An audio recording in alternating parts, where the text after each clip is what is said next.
Jacques a dit, ouvrez la porte. D'accord. Jacques a dit, entrez dans ma cellule. D'accord.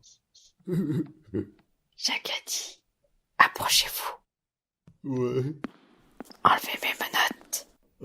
Ben non, vous avez pas dit Jacques a dit. Oh. Épisode 4. Jacques a dit.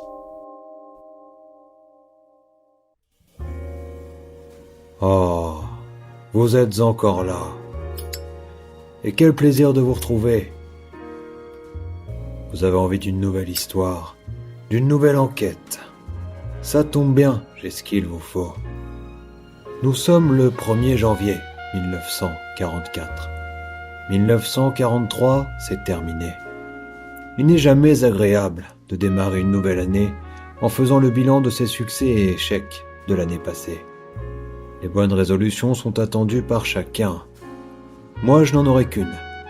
Cette année, le professeur Alphabet ne pourra pas m'échapper. Impossible. Cette situation ne peut plus durer. En effet, j'ai reçu un courrier intrigant. Britt m'a contacté pour que je vienne rapidement le consulter. Bonjour, Brittany. Bonjour, patron. Bonne année. Bonne année. Le temps passe vite, alors. Alors on vit. Chaque jour comme le dernier, et vous feriez pareil si seulement vous saviez. Combien de fois la fin du monde nous a frôlés. Qu'est-ce que vous faites encore? Excusez-moi, je n'arrête pas de bâiller aux corneilles. Palapapa. Voici le fameux mot dont je vous ai parlé. Il est arrivé ce matin. Par coursier. Étrange, Britt. Je me rends immédiatement au pénitencier. D'accord. À tout à l'heure. Le message était simple. Je dois vous parler, Francis. Point. Urgent. Point. Salut. Point. Comment ça va? Point d'interrogation. Jack. Point. Une petite marelle était dessinée au dos du papier. Jack O'Brien. Le tueur à la marelle. Je me demandais ce qu'il me voulait. J'avais un mauvais pressentiment. Et malheureusement, une fois de plus, mon instinct ne m'avait pas trompé. Bonjour Francis. Tu as l'air fatigué? Bonjour, Jack. Alors, on enquête sur moi? Je plaisante. Tu sais, Francis, j'en ai marre d'être ici. Je me rends compte de mes erreurs et du temps perdu. J'arrive à un moment de ma carrière où je sens qu'il est temps pour moi de raccrocher. Je ne t'entends plus, Jack. Après avoir fait comprendre par des signes de main que je n'entendais plus Jack et que le téléphone est essentiel au parloir pour communiquer, nous pouvions reprendre notre discussion. Jack, j'ai d'autres choses à faire. Écoute, Francis, je cherche la rédemption. Dans ma thérapie, on me demande de m'excuser auprès de ceux que j'ai pu blesser. Apparemment, les morts, je n'ai pas besoin de le faire, et ça tombe bien parce qu'il y en aurait un paquet. Jack, accélère, s'il te plaît. J'ai des infos sur ton ennemi de toujours. Jack, reprends le rythme normal.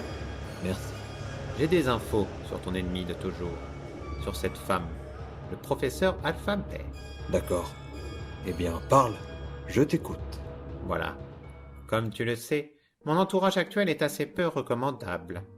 Donc quelqu'un qui réussit à échapper au grand Francis Ward Game, forcément, ça pose question. Donc j'ai réuni tous les prisonniers, et on a tenté de faire un portrait robot du professeur Alphabet, avec les détails que chacun pouvait donner. Et le résultat est troublant, c'est exactement elle. Jack colla le bout de papier sur lequel était griffonné le professeur Alphabet. Je ne comprenais pas ce que je voyais. Des successions de cases et des chiffres qui revenaient sans cesse, du numéro 1 au numéro 9. Oh, pardon, c'est mon sudoku avec René Motion. Voilà. Jack retourna la feuille et mon sang ne fit qu'un tour. Le visage qui était dessiné était terriblement réaliste. Et la personne qui y était représentée était parfaitement reconnaissable. C'était impossible. Complètement impossible. Oui, Francis, je crois que tu as compris. On va être amené à se revoir. C'est marrant, tu ressens ce que chacun d'entre nous a ressenti quand tu nous as enfermés. L'environnement qui s'écroule, ce sentiment d'impuissance, et le mal que procure la vérité. Je suis content, en tout cas, que tu sois venu. Tu as toutes les clés en main maintenant. Jack avait raison. J'utilisais ces clés pour ouvrir la porte et sortir du parloir. Il n'est jamais agréable de démarrer une nouvelle année en faisant le bilan de ses succès et échecs de l'année passée. Mais il est pire encore de devoir affronter la vérité d'un futur encore moins reluisant. Des décisions vont être prises, mais il est sûr et certain que cette année marquera la fin du professeur Alphabet. Bref, c'est la fin de cette enquête. Et dans chaque histoire, il y a toujours un gagnant. Là, c'était ma culpabilité. Le doute que Jack m'avait mis en tête allait être difficile à effacer. Voilà, la suite, mes autres enquêtes, vous les découvrirez au prochain épisode. Et surtout, d'ici là, salut.